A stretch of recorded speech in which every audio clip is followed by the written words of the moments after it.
Trump is taking over Washington, D.C., and he's planning on also taking over other major cities. Thank God. Thank God. Finally, somebody's putting this shit under control. Oh, please. Thank you, Donald. Holy shit. President Trump will be holding a news conference addressing his crackdown on crime in D.C. and his plan to clean the place up. That's right. And make our capital beautiful again. Madeline Rivera joins us live from the Capitol with the latest. Hey, Maddie. Good morning. The White House says their efforts are in line with an executive order the president signed in March to make D.C. safer. He says in part on Truth Social, the homeless have to move out immediately. We'll give you places to stay, but far from the Capitol. The criminals, you don't have to move out. We're going to put you in jail. The place to stay is called jail. Jail where you belong. It's all going to happen very fast, just like the border. President Trump has mobilized agents to put you in jail where you belong. Several federal agencies for at least 7 days to fight violent crime. These include the ATF, DEA, and U.S. Park Police. The Washington Post reports the FBI is also reassigning more than 100 agents to overnight shifts to help local police in a decision to catch them all. All of the National Guard could come later on today. Yes. D.C.'s mayor says the city's crime rate is down 20%, though, compared to last year, and she's concerned that the Guard may not be used efficiently, but she acknowledges the president has the power to deploy them. While it is always the president's prerogative to use federal law enforcement or the National Guard even, you know, I've talked on your show before that the D.C. National Guard is the president's National Guard. Right. So that's always his prerogative. And federal law enforcement is always on the street in D.C., and we always work cooperatively with them. The president Let me watch that full clip, because that was one of the ones that I found. Let's listen to the whole thing. One of the things that we have seen over and over from the president, from his team, you know, Stephen Miller saying it's like Baghdad in Ethiopia. They seem to hold. One of the things that we have seen over and over from the president, from his team, you know, Stephen Miller saying it's like Baghdad in Ethiopia. They seem to hold their harshest criticism sometimes for cities that are majority black and brown.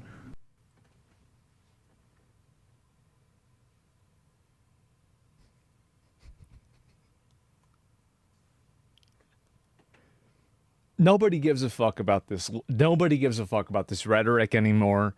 Nobody cares about this obvious race baiting. Nobody gives a shit, period. And also, by the way, wouldn't that be a good thing? If they're saying these cities need a bunch of help because they're overrun by these problems, and these are majority minority areas, wouldn't that be helping those people? Shouldn't you be saying thank you? What is this? Do you really think that all of the normal law-abiding citizens want to see rust bases built around every 7-Eleven? No. Do you see that, and what do you think that means? Just being honest. I think that I have been dealing kind of with this issue for a number of years. It's kind of easy fodder on the campaign trail. But now we're talking about governing, and my job is to focus on making sure our city is running well, and people enjoy a great quality of life. Well, then why is there, if you're enjoying, why are they living on the street? Why are they on the street? Why is there a bunch of crime? Why is there people like fucking robbing shit and like just causing problems? Like what? Because, like, I mean, you're not doing a good job, right? I mean, like, because if you were doing a good job, this wouldn't need to happen. And I think we're doing a really good job. What's going on with this? We do need the federal government's help, as I mentioned, because they have an outsized influence on our criminal justice system. We need more prosecutors. We need more judges. There are other ways to help. Even we want to rebuild our jail, and there are ways that the feds can help with that. But also just doing their part, cutting the grass, fixing the fountains, making sure that federal law enforcement is doing all of the policing that they can do. And I just have to say thank you to MPS, FBI, ATF, who always work cooperatively with us. And it's actually crazy that, like, she didn't even go into this race baiting bullshit that, like, this guy was trying to do. Like, what a dumb fucking retard, man. Like, yeah, she knows better, she's not going against Trump. No, the thing is that they're trying to get it into a fucking race issue and turn that into some bullshit, right? Good on her. Yeah, she dodged that. You know, you're right. And so this is the problem.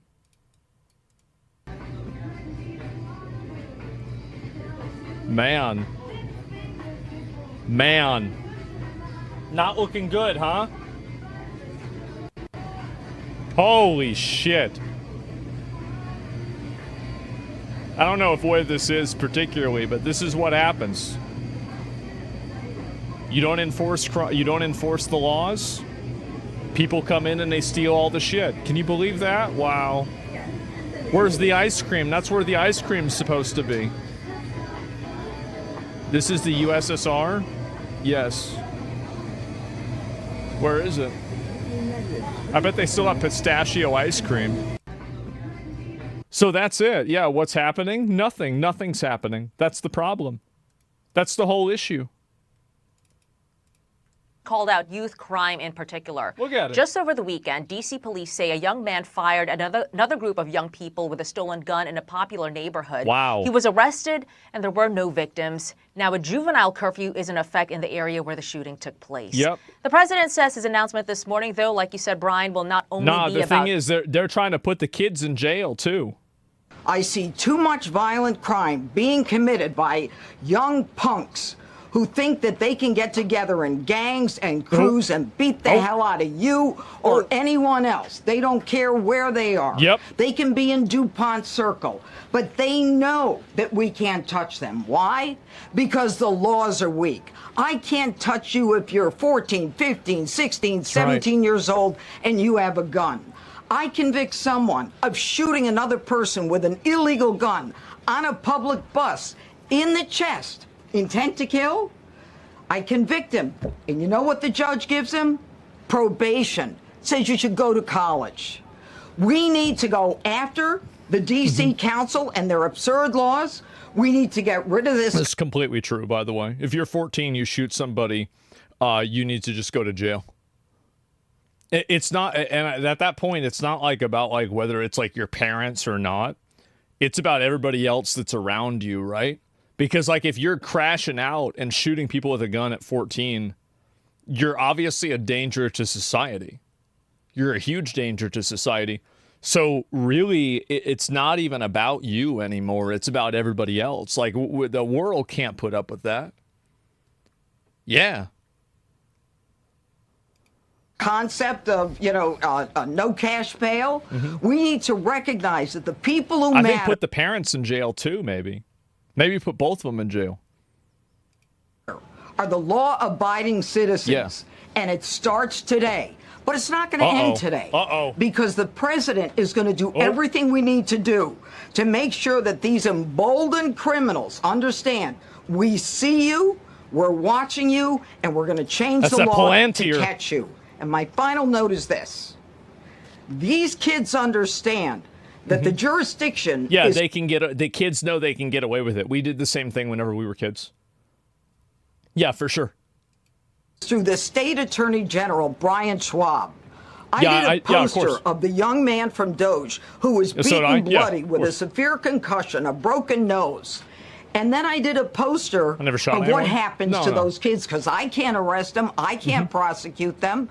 They go to family court, and they get to do yoga and arts and crafts. Nope. Enough. Nope. It changes today. We're putting them in the coal mines, manual labor for 30 years.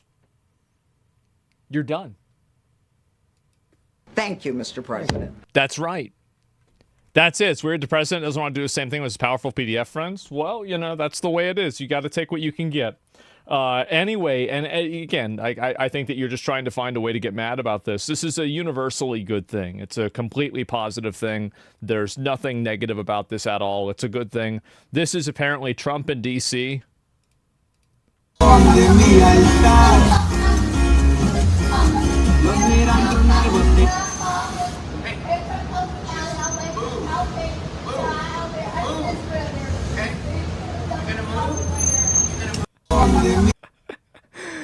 Oh, jeez. Well, and there we go. And we'll get to this, but let me go back. We'll finish this one first.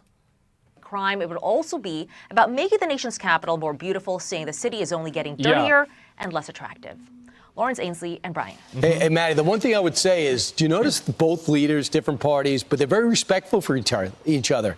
It's kind of rare. The mayor was respectful to the president. You know, here the crime stats are down, but I'll take his help. And the president said, she's a great person. Oh, yeah, because she can't do any. The thing is that, what is she going to do? Is she going to say no and he's going to be like, okay, I'm going to do it anyway? Like, that's going to be over pretty fast. But I got to insert myself. Yeah, you know, it was interesting hearing the D.C. Mayor Muriel Bowser's tone over the weekend talking about this federal resources, local police. They've been very cooperative on this issue. But how could you not, you know, who doesn't want to make D.C. safer at this point? Yeah. So true. Absolutely. Thanks, Maddie. All right. Thank you, Maddie. No, I wonder. This is the issue of our time. It's not just D.C., it's all these liberal cities all across the country. And He's this right. just happens to be the capital. He's completely and right. The gangbangers have been getting away with it. The teens are carjacking all over the place. I know they want to That's say them Kia boys. that the numbers are down, but if you talk to people that are there, they don't feel that way. Well, she said the numbers are down 35%. Well, nah, bro. If you're at 200%, you go down 35%. You're still ahead by fucking, what would that be, 30%? So going, like, the thing is that, like, you have a frame of reference 35%. 35% of what? No, 200%, 35%. So that would be 70%. So you'd have a remaining 30% because you'd be at 130%. Because 35% of 200% would be 70%.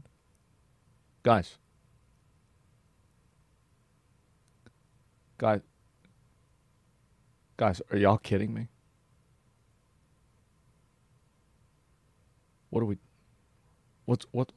What's going on? Or I think she said 2 years ago they were down 35%, and they've gone down again over the last year. Okay. But if you look at the statistics for the teenagers, for the juveniles, that's the problem. Gotta put the kids in jail. This is what I said. See, I said this. Everybody got mad at me. They said, don't put the kids in jail. I said, you have to do it. So late. So good for them for implementing this curfew. Thank God. And the president addressing the homeless problem with those pictures. It looks so disgusting to have all the trash on the street and all the tent encampments. Well, I tell you, I was at Union Station 2 weeks ago. It's just on just my eye, anecdotally. Which is their subway. Much better. This is really retarded, but okay. So basically, I've been doing this thing where every night, if I don't pass out on the floor at 11 p.m. because I'm tired, every night I go to 7-Eleven. And I go to a different 7-Eleven every night. And I check to have, do you know, like, the chocolate eclairs from 7-Eleven with the cream filling in it? Does everybody know what I'm talking about? Yes. Okay. So those are my favorite. I go to a different 7-Eleven. I was on 7-Eleven number 5 yesterday. 5 different 7-Elevens. 4 of them did not have any eclairs. There were no eclairs at all. I would take pictures and send them to people. I would say, look, do you see any eclairs? They would say no. I would be like, me either. Yesterday, I went to a 7-Eleven. There were no rust bases. There were no Nevrons. I went inside. 4 eclairs. I ate the entire thing. Before I even got back to my house, I was sick in the driveway. Great night. Incredible night. Bingo. Oh, yeah. Ate the entire thing. All 4? No, what do you think I am, fat? Fuck no, I bought 1. The fuck's wrong with you? No, of course I didn't eat 4 eclairs. You fat piece of shit. Fuck no. I got 1. I ate the whole thing. I felt sick. I had to lay down. And then I got up. I played a video game. It made me mad. I uninstalled it. I played another video game. I got bored of it. I reinstalled the video game. I uninstalled. And then I'm playing that again. And so that's what happened. I went to sleep. That was what happened yesterday. So, yeah. Subway, yeah. What's the point? Right, I forgot what the point is. All of the other 4 7-Elevens had Nevrons everywhere. Multiple people had like tables. They had houses built next to the car wash at 7-Eleven. They built a house out of fucking like campaign signs. The only 7-Eleven that had eclairs didn't have a single fucking person there. Not a single one. The whole eclair? Yeah, I ate the entire thing on the way home. Amtrak comes in. So I think it looks better already, but they said 121 more FBI agents. Yeah. But Lawrence, what do you do with teenagers? So what's the connection? The connection is that you can't have nice things when hostile NPCs could be present in an area. Vendors are not able to sell their quantity of goods whenever there could be a thief amongst them. And I think that eclairs are the highest quality 7-Eleven product. And so if there are no eclairs, that means that this is a PvP zone. So if there are eclairs at the 7-Eleven, this means that this is not a PvP 7-Eleven. You see what I'm saying? You picking up what I'm putting down? Okay. So it's the same thing, by the way. You go to a CVS. Let's say you're in Austin. You go to a CVS in Montopolis on the east side. You know what's behind a glass shelf? A toothbrush. A bottle of cola. A hair tie. That's it. You go over to Lakeway, and that's where all the rich people are, by the way. That's where, like, you know, fucking Michael Dell has a house. You know what's behind a shelf? Nothing. You just go in there. And that's it. Good old East Austin? Yes. Not sunscreen, I bet? Oh, I don't know about that. Oh, that was... You got me there. I don't think it's a race thing. Honestly, I really don't. I mean, that's not really the minority or the majority group over there anyway. It's not. No, you did get me on that one. Agents, but Lawrence, what do you do with teenagers? Class thing. It is. So 16, 17, you can't charge them as adult, yet they're beating up guys like Big Balls. I know you guys are disappointed that I'm not a racist. I know. I'm sorry. I'm sorry. I hate to let you down.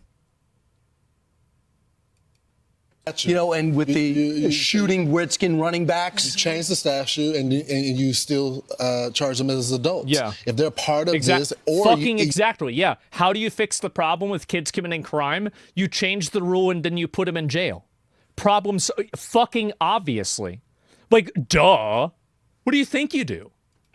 You put them in the program where they can't leave the juvenile detention facility. But right now you have DAs that are essentially not doing their job. So what they plan on doing is the feds charging us. That way the U.S. attorney can handle it, Janine Pirro. That's right. I like that Muriel Bowser did say it's his prerogative. If the president wants to use federal law enforcement, he can. But she did mention over the weekend in lots of different interviews that crime is down. She said specifically it's decreased 26% over the past year. But clearly there's still a problem. You have that no, because again, if crime is down, there could be other reasons for that.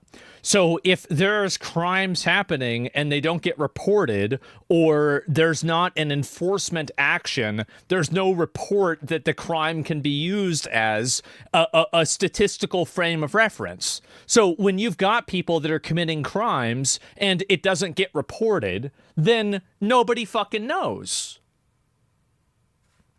Aren't people saying the books are cooked or something? Yeah, I think so. Or just fewer arrests, exactly. Congressional intern that was shot. He was accidentally in the line of fire.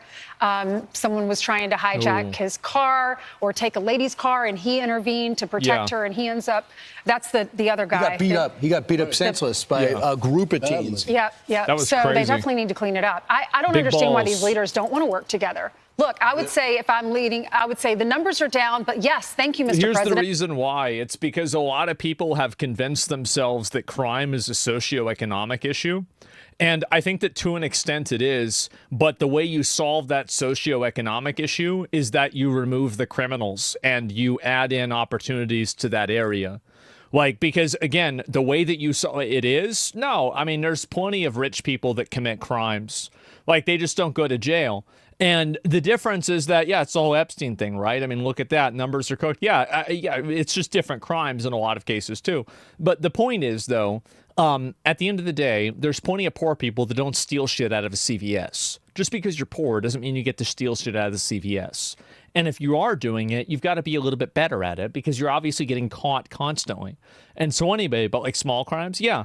And so anyway, it's an IQ thing. There's a lot of corollaries, right? But my point is that it doesn't do anybody any favors allowing crime to be in an area. Because what ends up happening is that when the CVS turns into, I mean, I'm pretty sure that certain CVSs on PvP servers, they probably have more restrictions than a gun store. Like, you need to go through more layers of protection to be able to get a box of fucking chocolates than you do to buy ammo. The crime's bad. Yeah, it's fucking ridiculous. And so guess what happens after that? Nobody wants to go to a store like that because it's fucking annoying. And so they stop going to that store. The store loses money because it's getting stolen from constantly. And then they close. So the store closes. The people there don't have a job. And then the place just becomes a bigger and bigger shithole. And so when you allow the crime to happen, what you do is you allow a community to be defined by its bottom 10 to 20% of people. And really, I think it's the bottom about 2 to 5% of people that are committing all of these crimes. That's it. And so really, 95 to 90% of the population is now being punished for everybody. And their opportunities, their lifestyle, their quality of life is decreased massively because of this problem. And again, the people pushing the, oh, well, don't you, it's a socioeconomic issue, like it's racist to put them in jail, or, oh, it's unfair to do that, like they're doing it because they have to. The people that are saying that never have to deal with this because they're in a gated community. They go to CVS and they just go pick up a toothbrush and it's easy. They don't even understand it. Bring in Property additional values? people. Yeah. I want to keep our community safe. Unlike Gavin Newsom, that trial is going to take place today. Right. The one out in California where he's suing Donald Trump. No. He doesn't want the National Guard. The only thing I'd add is, too, he's going to talk about the physical renovation and condition of the Capitol. Mm-hmm. He's going to make sure these federal buildings are coming in on schedule and not being, gouged like we see so many times. And he says he wants to make the place look good again. Now he's doing it with the White House. That's crazy. Now he's doing it with the Capitol. So in just a few hours, President Trump will outline his plan to stop crime in our nation's capital, as grieving families say. You can't do that. What do you mean? And so anyway, here we go. And this is him talking about it. Here we go.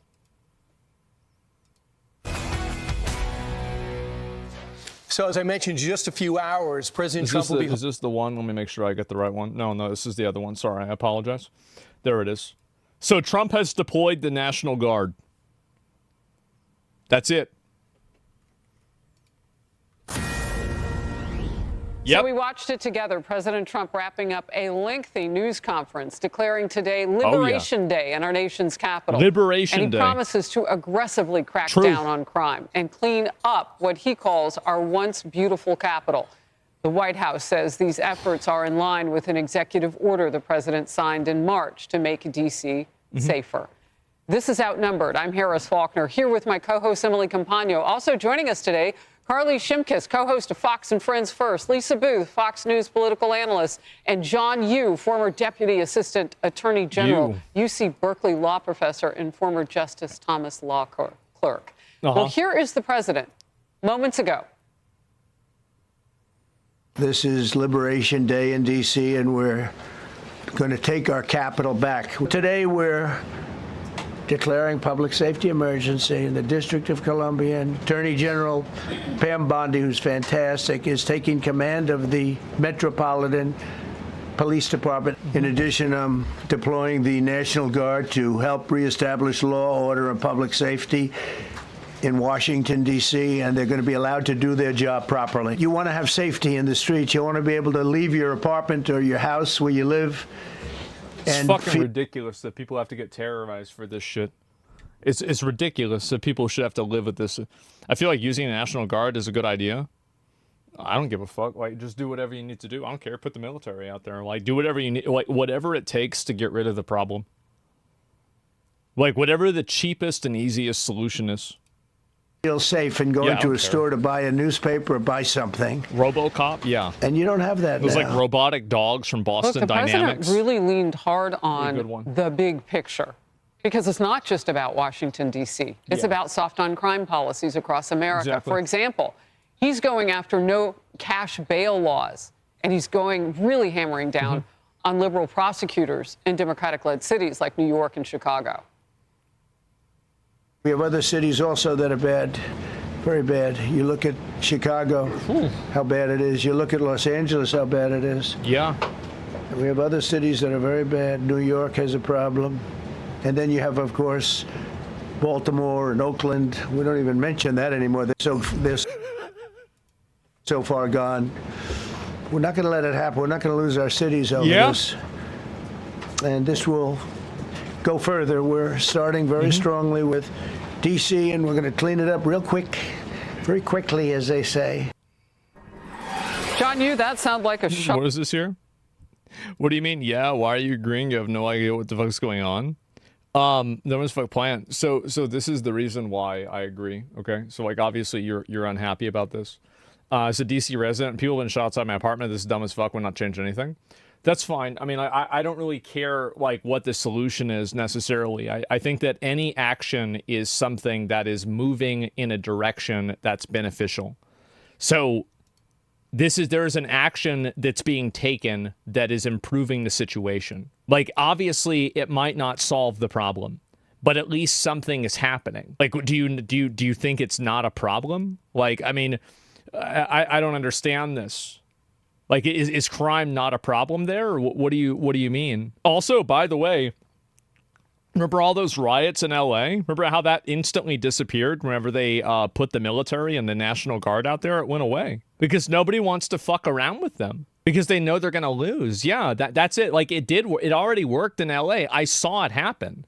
Everybody saw it happen. Wow, what a big surprise when you bring out a bunch of people in Humvees and machine guns that everybody stops committing crime. What a fucking surprise. Nobody could have guessed that. It's not an effectively strategy to stop crime. It's one to put the federal government and Trump in charge of law enforcement.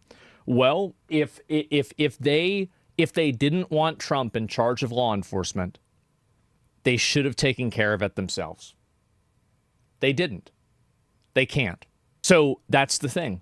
If you didn't want that to happen, you shouldn't have created this situation because obviously they can't solve it. Very clearly, they don't know what they're doing, or this wouldn't be a problem in the first place. So I don't know what you're even saying. Every city has crime. Is there any level of crime justification for federal intervention? You said earlier, I knew you would make that argument. You said earlier, as a DC resident where people have been shot outside my apartment, you are living in a PvP server. You, as an American citizen, do not deserve to live in a PvP server. Stop fighting against people that want you to be able to live in peace. Yes, they might not have the best solution immediately, but they're trying to solve your problem. They're trying to solve your problem, and you should at least appreciate that, because very clearly the local government doesn't give a fuck. Across the bow, we are not going to lose our cities over this. This is more than just a shout out to the criminals. This is those blue-led cities and and the way that they're doing business legally. That's a good point, Harris. Look, the president can't do a lot about crime in the inner cities in places like Oakland, where I work, or San Francisco, where I'm from, or Philadelphia, where I grew up. These are places where crime has gone out of control. But the one place that the president can put law and order into effect is Washington, D.C. Exactly. And if he's able to do it there and lower all of the crime and stop this problem from happening, what it does is it gives him more political capital to expand that principle to other groups of areas and other cities and stuff like that.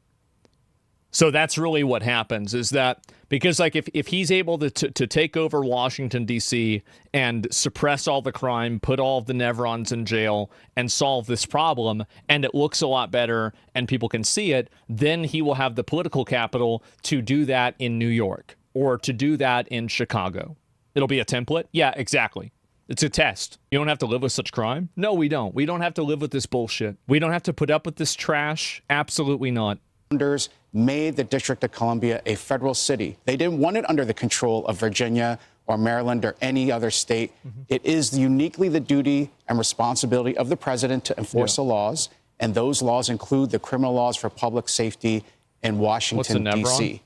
Now, he doesn't just need to nationalize the D.C. police and declare an emergency, which can go on for 30 days. He can send in federal law enforcement, which he's done. He can send in the National Guard. There's no governor to fight with, like the governor of California, to send the National Guard in. They're not limited to being there for 30 days. It's going to take time, but I think the president can use D.C. to produce good policies and demonstrate to the rest of the country how to turn around their crime-ridden inner cities. So real quickly, so what we heard the president do... Yeah, because if he's able to do this, then everybody else is going to be like, well, why can't you do this for where we live? Because the reality is that a lot of people like to virtue signal about how this isn't bothering them. I see how average people behave. Average people are made very uncomfortable by the hostile PvP NPCs that are outside of Walmarts and 7-Elevens. People with families don't want to go there. People that are older don't want to go there. Anybody who is in any way vulnerable at all, and just people that just don't want to have anything to do with it, don't want to go there. They don't want to have to deal with that. They don't have PvP enabled. They don't want to deal with that. There's no town guards. Yeah, exactly. It's about the kids. Yeah. And so, like, the truth is that there's a lot of political correctness that I think constrains this conversation. But I think the truth is that while a lot of people might publicly say, oh, well, we have to help the homeless, etc. Yeah, sure, you do. But at the same time, helping them doesn't mean letting them live at 7-Eleven. That's it. And I think that people do want this to be solved. And they want these people gone, period. It doesn't matter what the reason is. It doesn't matter what's happening. There are way more people that actually really don't like this. And again, the way you can tell is what people do. Have you guys seen people that, like, are uncomfortable around, like, these groups of people? Like, like some Fent zombie or something like that. Some, like, random homeless person sitting in front of a store, like they walk their kids around it, etc. Like, we've all seen this happen, right? It's because it scares them and they don't want to have anything to do with it. Yeah. And so when something like this shooting in Austin, yeah, I'll look at the shooting after this. But yeah, what do you say to the bleeding hearts, like my younger brother who believes this is some form of martial law? Thank God. Thank God. He should have done this 6 months ago. Yeah, finally. Today is he put the D.C. police under the AG Pam Bondi's control after announcing that the people from the feds will be in charge. That's what you're talking about. Yes. Under the Home Rule Act of 1973, the president can take over the D.C. police. But that doesn't apply to the other law enforcement assets Paul was just talking about in your last show, the DEA, the FBI, and then, of course, the National Guard. Now, look, if you had asked me, I think this whole Home Rule thing has been a mistake and a constitutional error, because I don't think it was a good idea for the federal government to ever give D.C. self-government. That was not what the founders intended. They wanted the federal government to always remain in control of the District of Columbia. So we're seeing 50 years now of misgovernment. I would say the contextualization between the obligation of the federal government versus the state government was really redefined after the Civil War. And it's been redefined a few times after that, for example, like in the civil rights era. So I don't think you can really look at the founding fathers and what they intended for the United States and say that this is the metric that we should be operating off of, because I think that we've had a couple of like pretty big balance patches since then where that's been redefined. I mean, I can see what he's saying, but like in general, like that's it. The murder rate in D.C. has historically always been higher than in other cities in the country. That's fascinating, Emily, because we're actually technically watching the rates of crime fall across the country. But in certain areas, it's the pure violence of the crime that's popping right now as an outbreak, coupled with people living on the streets and encampments in many of those blue-led cities. Right. And if D.C. was a state, it would be the highest homicide rate per capita 4 years running. It's been, frankly, an abominable destruction of what could have been a very peaceful and, I think, example of how government should run. I think what I love about Isn't that fucking embarrassing that, like, the Capitol's the PvP server? What the fuck? Cities are always hated on by conservatives speaking. This always happens. I don't take them seriously. This isn't a conservatives or liberals issue. This is a people don't want violent crime and random people building rust bases all around the city issue. This isn't a... This is not a party issue. And I say it with a caveat that this is the first step. There was an excellent articulation today of exactly why this perfect storm has been created. And we saw firsthand as a White House press corps member talked about how he had been robbed at gunpoint by a child and nothing happened. The trauma and the stress are real, and there are lives we cannot get back, including that of a... It's crazy. Like, why would we put up with, like, there's no reason to put up with this shit at all. Why would anybody want to put up with this shit? This is crazy. Like, yeah, just get rid of them. Like, yeah, I don't get it. White House intern whose mother to this day says, please, President Trump, do something, right? So here we're seeing that. So we saw the articulation of why things have gotten to this point, and that's the failure of policies, the reclassification of crimes, activists, judges, feckless prosecutors, the like. We know it, right? We talk about it all the time. So here we are seeing the president come in and do something, and then during this time, we'll set things right. But it's now up, I believe, to Congress and these cities to take this next step. Because the worst thing ever would be once this president leaves and then all the sand just goes back into the hole and it restores back to normal. So we need to set this precedent and then have it remain. So all these other blue cities that people have given up on have a fighting chance too. Well, and the president said he's not going to give up. He said we're not going to lose control. So all those cities had better wake up because he's serious about this. Look, I don't want to put our team in our control room too much in hot water here, but do you guys... You can't ignore the role liberal policies play in this? No, I think that you definitely can't. And that's what I was saying before, is that a lot of, like, leftist thinking is that basically crime is a socioeconomic problem, and because it's a socioeconomic problem, and socioeconomic problems disproportionately affect minorities in general, then dealing with crime is by abstraction racist. And so they don't deal with crime. They just let it go. It's toxic empathy. And also, again, these are always things that they're writing checks that someone else has to cash. Like, it's not happening to them. The U.S. Attorney of D.C., Jeanine Pirro, talking about the kids, if you will. Because coming out of what Emily said, I think, all right, let's watch this.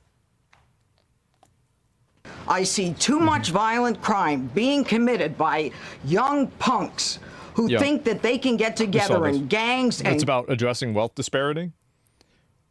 Just because, so what? Like, wealth disparity, that's got nothing to do with it. Like, if you're going around shooting people with a gun, I'm sorry, but, like, it doesn't matter what your reason is. You've got to go to jail. What are you, retarded? Cruise and beat the hell out of you or anyone else. They don't care where they are. They can be in DuPont Circle, but they know that we can't touch them. Just why? Because the laws are weak. I can't touch you if you're 14, 15, 16, 17 years old and you have a gun. I convict someone of shooting another person with an illegal gun on a public bus in the chest. Intent to kill? I convict him. And you know what the judge gives him? Probation. Says you should go to college. We need to go after the D.C. Council and their absurd laws. We need to get rid of this concept. Lisa. Well, look, this is brilliant, especially that show of force that we just saw during this press conference, this Liberation Day for Washington, D.C. Look, the Democrat Party has become the party of crime and disorder, and the Republican Party is the party of law and order. And what President Trump is doing in Washington, D.C. will underscore this point, because just like how he was able to bring, we saw record highs of border crossings under Joe Biden and then record lows under President Trump in short order. That's what we're going to see in Washington, D.C. And we saw under the Obama administration where he upended the criminal justice system, where somehow it was racist to arrest criminals, which ended up putting minority communities even more at risk. And then what we saw under Joe Biden with they get terrorized by these psychos.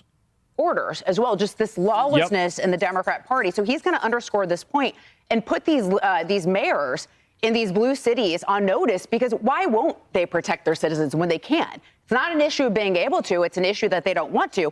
And then also, I'll just go through, there's been a long list of members. Somebody goes Republican law and order, just don't pay any attention to Trump or any of his friends. Why would you even bring that up? What does that have to do? Like, this is literally like it's people that are committing crimes and robbing people that are doing so. What a stupid thing to talk about. I understand that, like, you have some political, like, viewpoint, and so you have to constantly be oppositional to anything that Donald Trump does. But this is an objectively good thing to do. Like, this isn't, like, stop, like, you're thinking in such a weird dichotomy that's been created by, I don't know, like, weirdos on the internet. You don't have to live like that, man. You don't have to think like that. The Congress, staffers, and the intern that was also murdered that had been attacked. You had Henry Cuellar was carjacked at gunpoint, member of Congress. Congresswoman Angie Craig attacked in her apartment complex. Senator Rand Paul had a staffer that was stabbed as well. And then, of course, those two Israeli embassy staffers that were executed recently in Washington, D.C. I also will finally just note that even in 2023, we saw a bipartisan effort with Joe Biden to override a rewrite of Washington, D.C.'s criminal code. So you can see, everybody has a problem with this. This isn't a Donald Trump thing. This is common sense. To do, softening on crime. So there has already been a demonstration of a bipartisan desire to get this under control. No, he has a point. The party overwhelmingly elected a pedo protector at pardoned January 6ers cannot seriously call themselves the party of law and order. I don't like what calling themselves the party of law and order and all of this stuff. Like, you're so worried about the optics of something that you're just totally divorcing yourself from reality. I don't care about any of that. That I mean, I do in a way, but like, not in this context. It's not relevant at all to the conversation. Does that mean that he shouldn't, like, so based off of your logic, now he shouldn't do anything against crime? What are you thinking? Like, this is a completely reactionary, brain-dead position that has no basis on anything other than, well, because he did this one thing, then it's bad that he's doing this. It's just stupid. It's brain rot. Like, what are you thinking about? Like, you should evaluate everything based off of what each individual thing is and if it's a positive or a negative thing. There are good things that bad people do, and there are bad things that good people do. If you can't understand that and come to terms with that, you need to go back to middle school. You should have never let you out. Like, this is it. It's really disingenuous. It's completely disingenuous. It is. Control. Yeah, and the president also, during his remarks, read the long list of victims of Washington, D.C. crime. And the person that I'm thinking about today is Nasratullah Aman-Yar, who worked as an Afghan interpreter, came to the United States and was murdered as a Lyft driver, working a shift as a Lyft driver in Washington, D.C., which means that he survived Taliban rule, working for the U.S. government, came to the United States for safety, and then was killed in our nation's capital. Holy fuck. And Harris, to your point... It's embarrassing. It's pathetic. How embarrassing. Oh, my God. The person who killed him was 14 years old at the time, and he received a 3-year sentence. And it was actually supposed to be 1.5 years, and the judge said that was too light. So what President Trump and Jeanine Pirro are trying to do is increase that, because a lot of these young people are being used for their youth. They're being used by gangs. And this is an exploit that they're using, is that they have young people and siblings or kids that they pressure into doing this, commit crimes for them and do things for them in order to avoid taking on the potential risk themselves, because they know that if the kid gets arrested, nothing's going to happen to them. Because the older people in the gangs know that they won't get a severe sentence. So then you see these, I mean, not even teenagers sometimes, 12, 13-year-olds committing heinous crimes.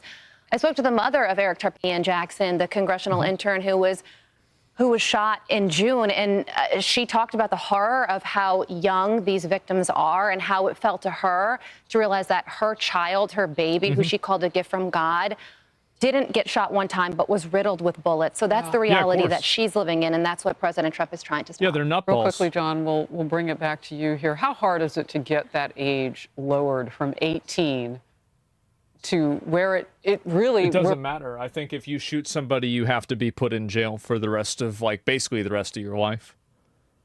It doesn't matter. Like, you be 10 years old. Like, if you're shooting somebody with an intent to kill them, like, you need to go to jail. It has nothing to do with you.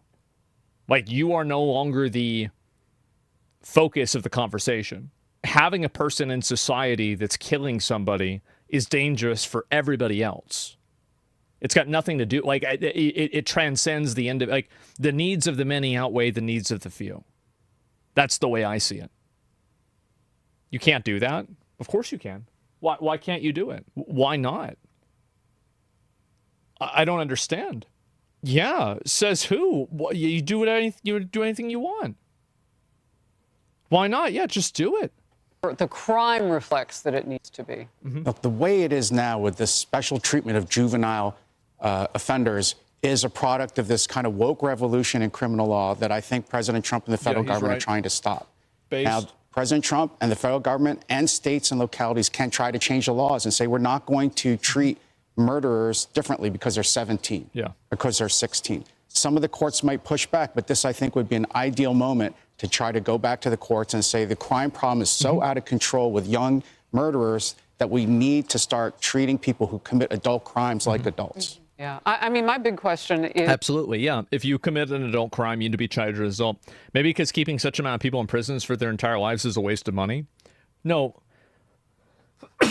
Excuse me. I agree with you about that. That's why I think that we need to have mandatory compelled prison labor.